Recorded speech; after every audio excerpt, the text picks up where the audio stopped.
Baghdad, जो कि एक इस्लामी इलाका है, जब वहाँ गुरु नानक जी ने शब्द कीर्तन किया तो वहाँ के लोग भड़क उठे। इतिहासकार कहते हैं कि गुरु नानक और भाई मर्दाना जी को पत्थर भी मारे गए और उन्हें पकड़ के वहाँ के एक पीर, जिसका नाम दस्तगीर था, वहाँ ले गए।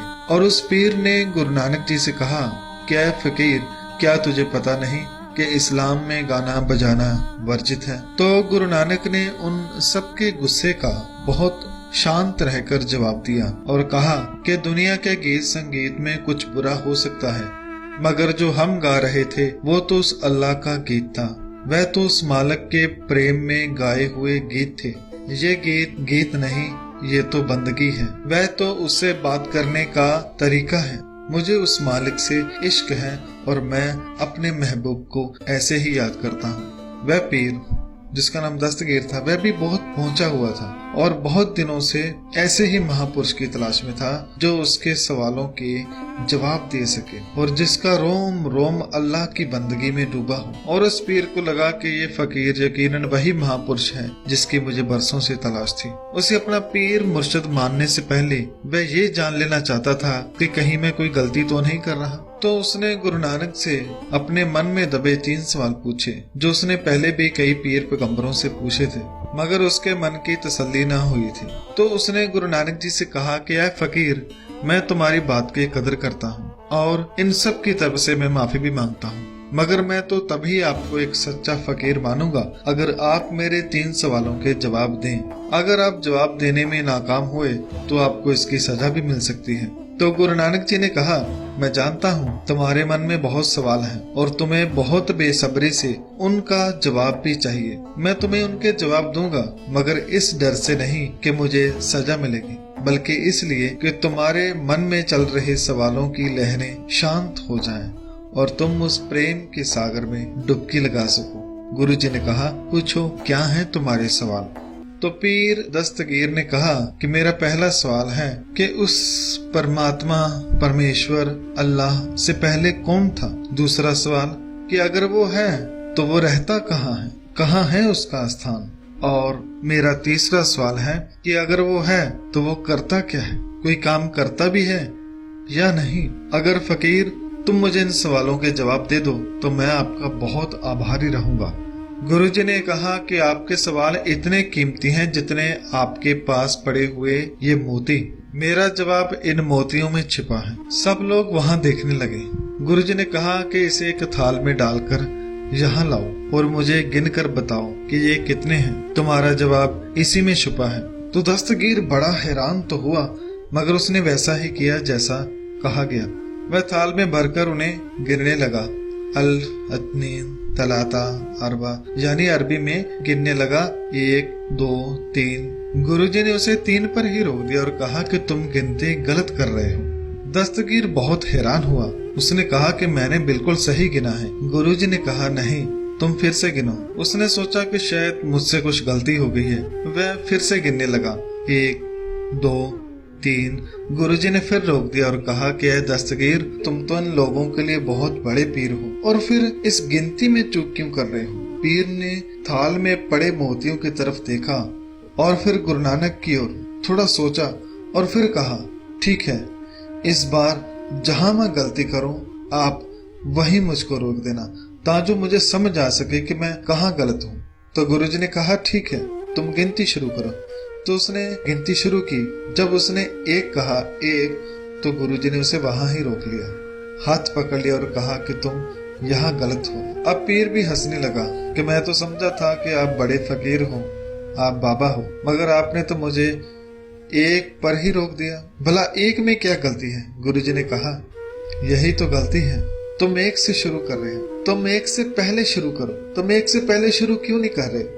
तो पीर ने कहा कि 1 से पहले तो कुछ नहीं है, सब 1 से ही शुरू होता है। गुरु नानक जी ने कहा, यही तुम्हारे पहले सवाल का जवाब है। 1 से पहले कुछ नहीं था, सब कुछ 1 से ही शुरू हुआ। ना उसको किसी ने जन्म दिया और ना ही उसे कोई मिटाने वाला है। उसी से ही सब कुछ चल रहा है। इसलिए उस 1 को प्रणाम करो, उस 1 के आगे सिर झुकाओ जिसके पहले कोई नहीं था, जो नाश रहित है और वो हमेशा रहेगा। गुरबाणी में दर्ज है कि आदेश तिसैं आदेश, आद अनिल अनाद अनाहत, जुग जुग एक को बीस। वह परमात्मा को प्रणाम करो जो पहले से है, जो शुरुआत से है, जो सदा से है और जो सदा रहेगा।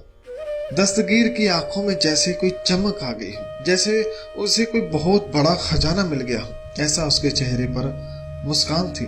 अब वो गुरुजी से दूसरा सवाल पूछते समय बहुत ही प्रेम से बात करता है कि है बाबा, मेरे दूसरे सवाल का भी जवाब दीजिए कि वो रहता कहाँ है। गुरुजी ने कहा कि तुम्हारे सवाल का जवाब जरूर दूंगा, पर पहले कुछ दूध तो मंगवा। पीर ने सोचा कि ये दोनों बहुत दूर से आए हैं, लगता है इन्हें भूख लग गई है, तो उसने तुरंत दूध मंगवाया।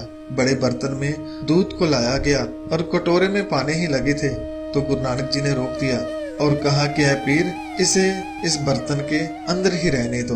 पीर ने कहा जैसा आपका हो। और गुरु नानक जी ने पूछा कि ए पीर, मुझको बताओ कि इस बर्तन के अंदर क्या है। पीर ने कहा इसमें दूध है। गुरु जी ने कहा कि इसे गौर से देखो और बताओ इसमें क्या है। पीर ने सोचा कि शायद दूध में किसी ने कुछ मिला दिया है, तो उसने अंदर गौर से देखा और कहा कि इसके अंदर केवल दूध ही है। गुरु जी ने कहा नहीं, इसमें कुछ और भी है, तुम ध्यान से नहीं देख रहे। पीर ने फिर देखा और कहा नहीं महाराज, इसमें तो कुछ नहीं है। गुरु जी ने कहा कि क्या इस दूध में घी नहीं है।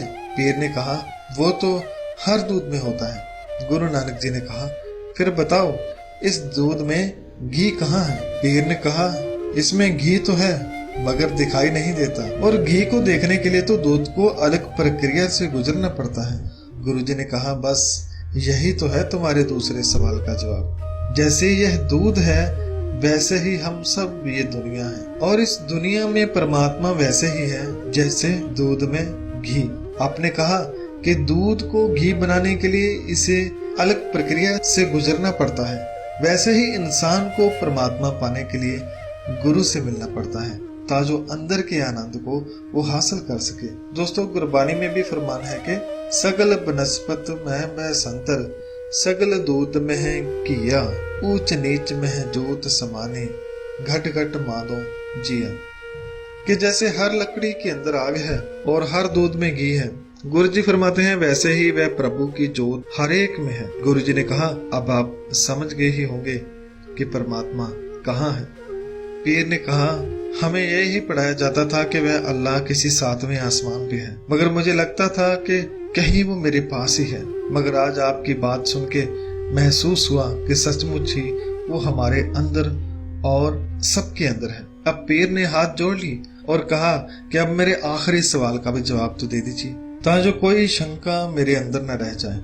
और मेरा सवाल था कि वह परमात्मा करता क्या है। गुरु जी ने कहा इसके लिए तुम्हें मेरी जगह पर और मुझे तुम्हारी जगह पर जाना पड़ेगा, ताकि तुम्हें सवाल के जवाब की अच्छी तरह समझ आ सके।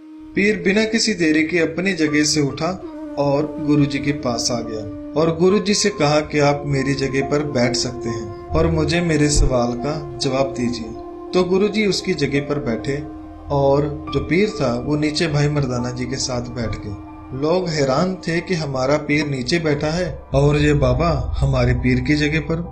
इससे पीर को कोई आपत्ति नहीं थी, क्योंकि उसे सच की तलाश थी जो उसे आज मिल गया था, और उस सच से मिलाप के लिए वो कुछ भी करने को तैयार था। काफी देर गुरुजी वहां आंखें बंद करके बैठे रहे।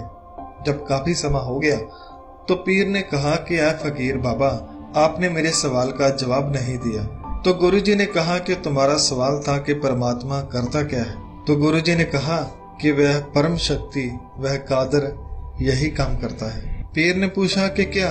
गुरुजी ने कहा कि सिंहासन पर बैठे को नीचे बैठा देता है और नीचे बैठे वाले को तख्त पर बिठा देता है। यही करना उस परमात्मा का काम है। जैसे गुरबानी में फरमान है कि चिन्ह में है राव, रंग को करिए, राव रंग कर डारे, रीते परे परे सखनावे, यह ताके व्यवहार है। ये उस परमात्मा का व्यवहार है। वो परमात्मा एक क्षण में कंगाल को राजा बना देता है और राजे को कंगाल। वह चाहे तो खाली बर्तनों को भर देता है और भरे हुए को खाली। वह चाहे तो मूर्ख को पंडित बना देता है और चाहे तो पंडित को मूर्ख। ये परमात्मा जिसने ये सारे संसार पैदा किया है सब उसके हुक्म के अंदर ही है।